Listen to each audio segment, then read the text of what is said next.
Save किया था ना? मैं सिर्फ इसलिए गया था क्योंकि उसने मुझे कॉल किया। That's it. What a shame, Mehra छा गए। Save it for someone else. बता लेना।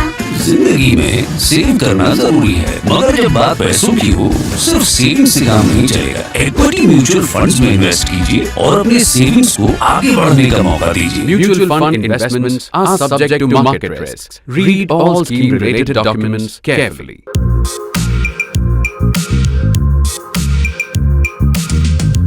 The story goes that when Mahatma Gandhi was asked what he thought about Western civilization, he replied, well, it would be a good idea. That sums up pretty much how I feel about internal party democracy in India's political parties. It would be a good idea. Because the one thing we know, the sure as hell, is no real democracy inside India's political parties. Now, I thought of this when I watched the results of the UK's internal election. As you probably know, Boris Johnson was ousted. The Conservative Party, of which he was leader, held an election, a longish process, at the end of which Liz Truss became the winner and therefore the next Prime Minister of the UK. Now, the Tory party's election was intriguing because it included not just the MPs who voted by a large majority for Rishi Sunak, but also the membership of the Tory party throughout the country, which voted for Liz Truss and overturned the verdict of the MPs. Now, the results were not unexpected. People always thought Truss would win, but they were also a surprise. The general view of the Tory party is that it's a white party, a conservative party, that Tory voters in the villages and the shires, as they're called, are suspicious of all foreigners, particularly those of a different color, and that there was no doubt that they would choose the nice white lady over the very smooth and well-dressed brown fella. But as it turned out, it wasn't that simple. Sunak did much better than anybody thought. And Liz Truss won by 57% of the vote or so, which compared to Boris Johnson, who won with 67%, or David Cameron, who won with 65%, was not huge. And 18% of the membership actually abstained. What does this show us? Well, it showed us perhaps that the polls overestimated Truss's support. But I think what it shows us is the power in many ways of internal party democracy. Once the two candidates started debating, once voters had a chance to look at them, they decided that perhaps Sunak wasn't as bad as their prejudices led them to believe. And perhaps Truss was not as wonderful as their original view had been. So that's how internal party democracy works. It's not just people at the top, in this case the MPs, who make the decisions. It's the actual party members. It's a good thing, but it's also for us an alien thing. We've never really had much internal party democracy in India.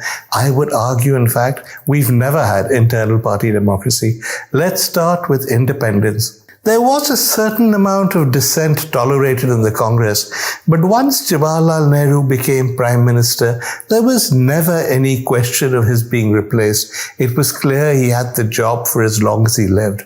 When he died and Lal Bahadur Shastri took over, there was some dissent within the Congress, but I don't think the dissent would have been ever strong enough to unseat Shastri. As it turned out, Shastri died quite suddenly in 1966. But even then, the Congress party did not turn to some democratic process to find a successor. What happened was that a collection of party bosses sat down and decided that Indira Gandhi was the best bet. So Mrs. Gandhi was installed in a fairly undemocratic way as the next Prime Minister and leader of the Congress party. You know the rest. Mrs. Gandhi tired of these Congress bosses. She broke that party. She created her own party. And since then, the Congress has really never had any democracy. It's become a dynastic party. Mrs. Gandhi broke the party again in 77, 78, and this time she called it Congress I for Congress Indira, making it clear it was her party. There was no question of getting rid of her. I mean, how can you get rid of the person who the party is built around? And even after she went, that tradition endured. When she was assassinated in 1984, the cabinet was full of quite outstanding people, but the party went with Rajiv Gandhi. When Rajiv was assassinated in 1991, The Congress, in a sort of Pavlovian reaction, didn't bother with elections, didn't bother with anything, went straight to Sonia Gandhi and said, will you take the job? At that stage, Sonia Gandhi had shown no interest in politics, had no political experience. Even then, they went to her because the DNA of the Congress is the same as the DNA of every other dynastic kingdom.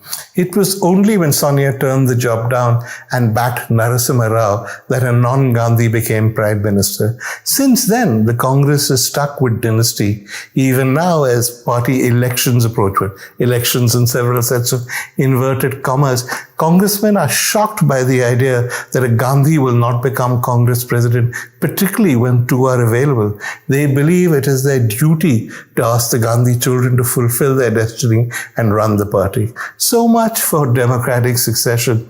Dynasty is the way things work over there. You could argue that's only true of the Congress, but oh no, it isn't. It's true of most political parties.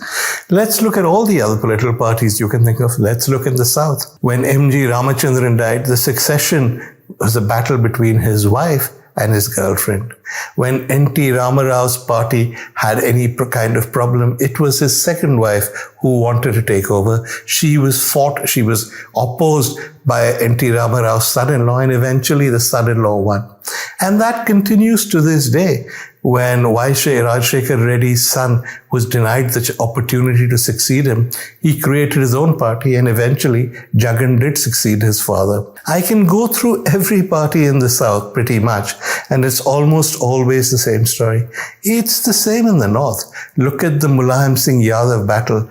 The battle between his sons and Mulayam Singh's brother, his son and Mulayam Singh himself. I mean, this is the stuff that soap operas on Hindi GECs are built around. It's a family dispute. It has nothing at all to do with internal democracy.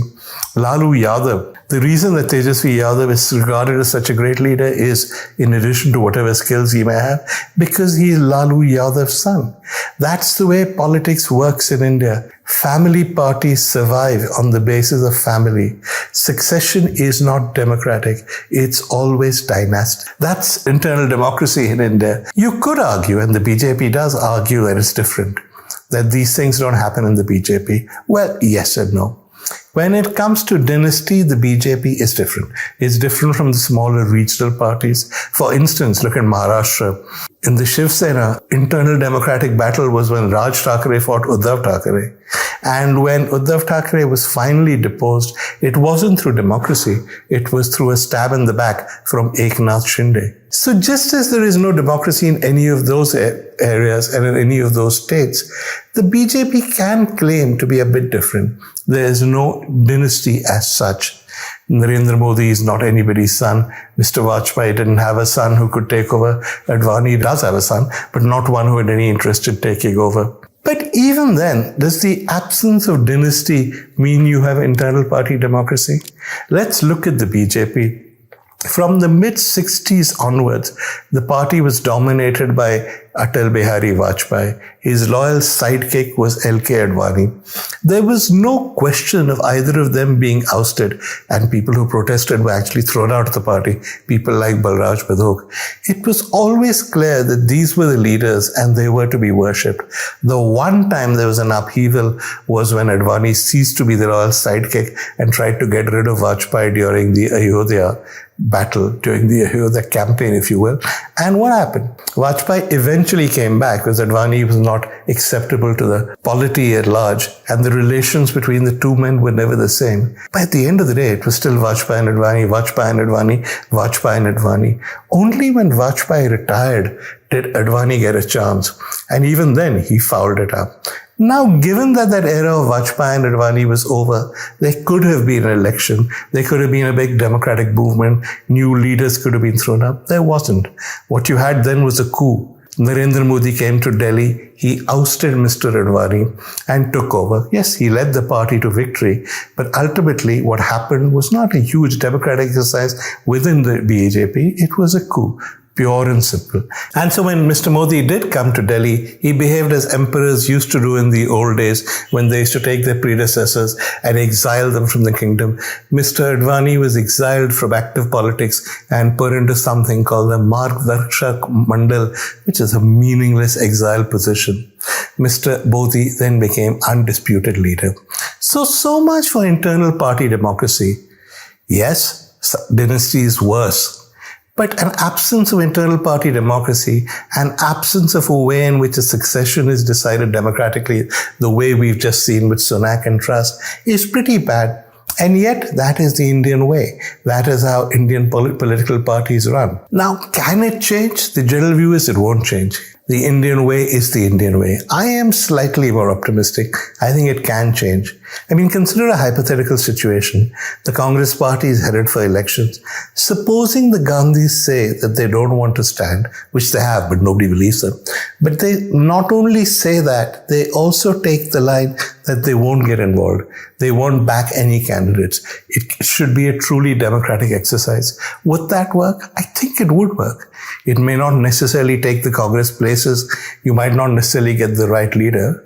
But you could argue, is the Congress going places now? Does it have the right leader? So the idea of democracy in the Congress, though it sounds bizarre to us, depends really on the Gandhis themselves. If they're willing to step back, then yes, the Congress can have internal party democracy. Let's look at the BJP. Nobody asked the question of after Modi who, because Mr. Modi clearly is not going anywhere. But assume for the purpose of argument, Mr. Modi decided, say before the next election or even after the next election, that he'd had enough of running the country, that he wanted to take a break, and the BJP should find a successor. Well, there is no obvious successor. There would have to be some kind of election. Nor are there people jostling around the corridors of power who people see as obvious prime ministers. They would have to have someone who emerged from within the country. So it's not that hard then to think of inner party democracy coming. All you need are leaders who are willing to let go, willing to let the democratic process function. It's not that difficult. I mean, we think that the Truss-Sunak thing is just an example how they do things abroad, but it's not how they do things abroad always. Nor has it been the position of the Conservative Party that the leader is always elected democratically. Till the early 60s, even the mid-60s, the Tory party took the line that God chose its leader. There was no process for elections or nothing. It's only after that that it's come around the view that there must be internal party democracy and leaders are now chosen by the membership. In the United States, democracy is forced on parties by the primary system. But even then, presidential nominees were often chosen through deal-making at conventions, through conclaves in smoke-filled rooms. Again, till the 60s, mid-60s, you didn't really have a truly transparent process in the United States. But you do now. You do in England. One of the problems with internal party democracy is that people at the top don't necessarily like what results emerge out of the process. You've seen that in the UK. If it was left to the MPs, Rishi Sunak would be Prime Minister today. They weren't thrilled by the fact that the membership chose Liz Truss. But that's the nature of internal party democracy. Look at America. Most senior Republicans are not wonderfully overjoyed at the thought that Donald Trump could well be the nominee again. But that again is the nature of democracy. If that is what the people want, that is what the party should do. I think that is what will happen in India eventually. I don't think we can continue like this. This whole idea of decisions being taken by a small coterie, men in smoke-filled rooms, and it's nearly always men now, deciding what to do. I think that's on its way out. At some stage or the other, there'll have to be some kind of internal party democracy in India. Eventually is, of course, a long, long time in Indian politics. But no, it's not impossible. And so when I watch Sunak and I watch Truss and I see the Americans get on the primary process, I say to myself, all is not lost. It'll take a while, but we'll get there one day.